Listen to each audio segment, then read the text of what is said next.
Today here we're proud to announce that this is the first step forward in getting justice for Harrison Boone Stoppel.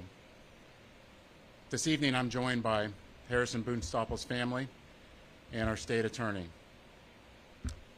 Harrison was one of the lives senselessly taken on October 29th this year. Today, exactly 1 month and 1 week later, that we're able to announce new charges against 14-year-old Kayden Abney in relation to the death of their son. And when I tell you it's because of the tireless work of our detectives, I truly do mean that. And putting themselves in the shoes of the footsteps of the family has just been a motivating factor for them to work day in and day and night with the state attorney and able to get to the point of where we're at today. We'd like to thank the outpouring support of the community as well as our partners in this investigation. Hillsborough County Sheriff's Office, Pasco County Sheriff's Office, ATF, FBI, FDLE, U.S. Marshals for assisting us throughout this investigation. Kayden Abney, 14-year-old, today has been charged with second-degree murder with a firearm of Harrison Boone Stoppel, attempted aggravated battery, and attempted murder.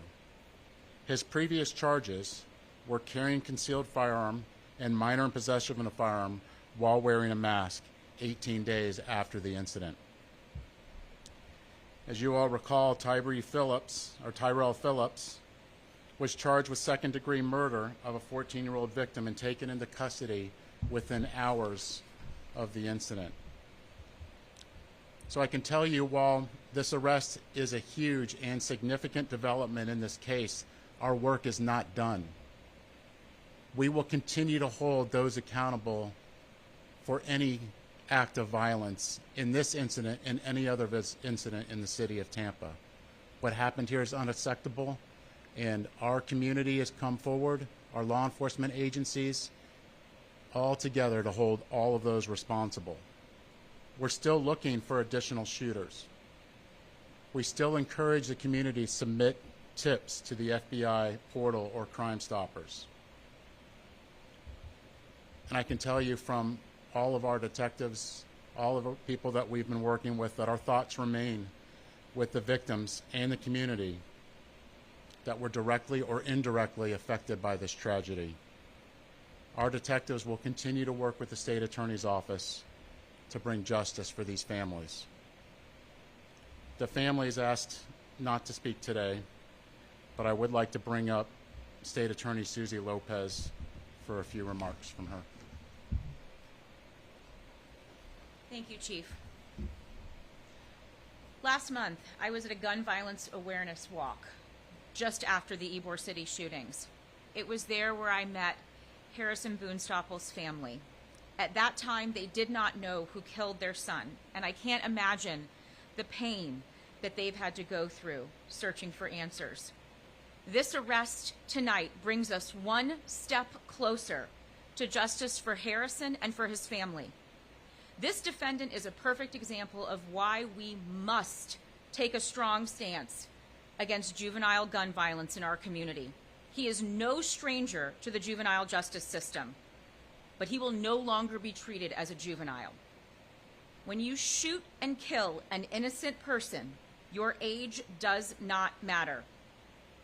As the chief said, this defendant will be charged with second-degree murder with a firearm for this senseless crime, and he will be charged as an adult. I want to send a message to juveniles in our community. If you choose to shoot another person, you will be held accountable. It doesn't matter how old or young you are. If you murder an innocent person in Hillsborough County, you will be held accountable for your crime.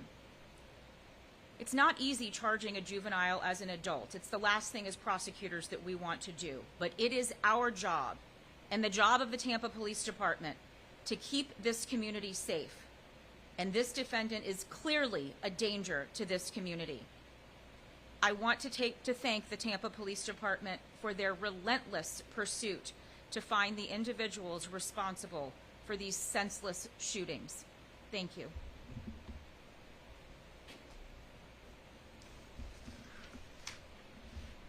So, just to close, this is the first step in getting justice for Harrison Boone Stopple and his family.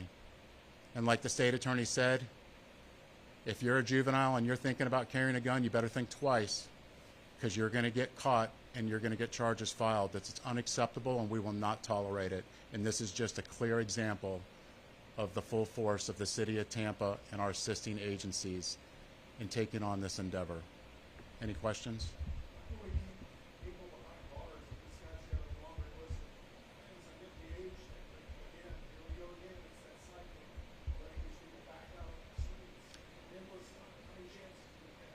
So, Abney was set to get out today, and we were able to add these charges before he could get out. So it's a work of the detectives in the state attorney's office. Specifically, I'd like to give a shout out to Detective Kennedy and Assistant State Attorney Justin Diaz for making that happen today so he couldn't get out. Chief, if I could follow up with that. This, as I said, this is not his first brush with the law. He has 11 pending juvenile cases ranging from aggravated assault, battery, grand theft of a motor vehicle, and 6 robberies. He was 13 years old and younger when he committed these offenses, and so therefore he stayed in juvenile court as a result of his age. We are, of course, required to follow the law.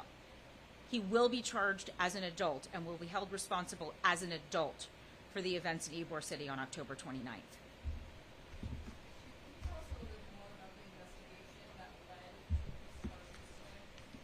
Sure.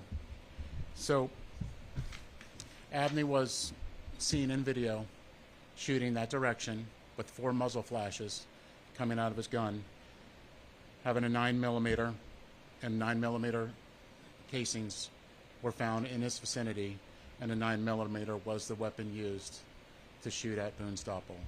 So that's enough evidence, and with our ID, to file on these charges.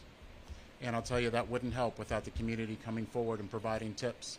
I was up here for the last month asking for tips. We received those tips, and those tips helped us get to this point. So we thank the community for their overwhelming support and the hard work of our detectives and state attorney's office.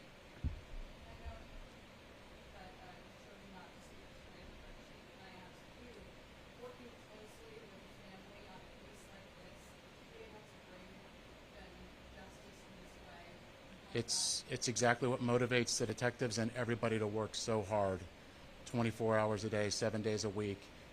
The family is their motivating factor.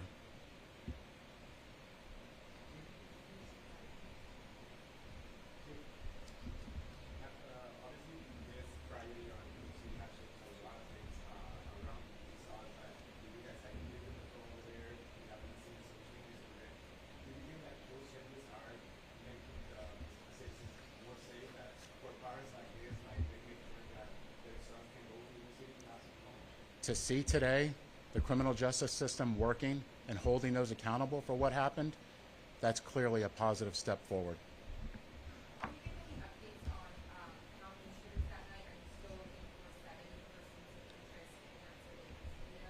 We're looking for additional shooters in this case. That number depends on other witnesses and what they have to say. So we're looking for any tips on anybody might have, but we do believe that there were additional shooters out.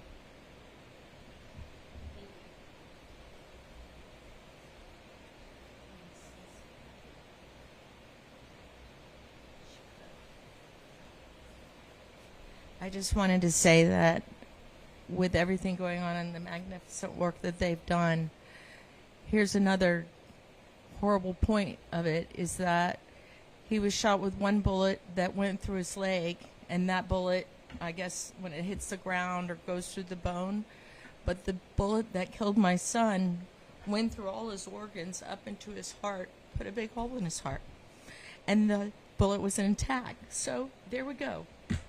Now we have something for them to connect because of the horrible way that my son died. And I just want to say that he's just such a beautiful kid. And I have been the mother of mothers, watching over him my whole life. And this is just senseless, and we have to do something as a community to make it better for everybody. And I plan on doing that. I'm going to put out things for my son, Harrison Boonstapple, and they're not going to be about that, get the gun people, get this people. This is about treating everybody well and helping our community. It's lost it. There's nothing.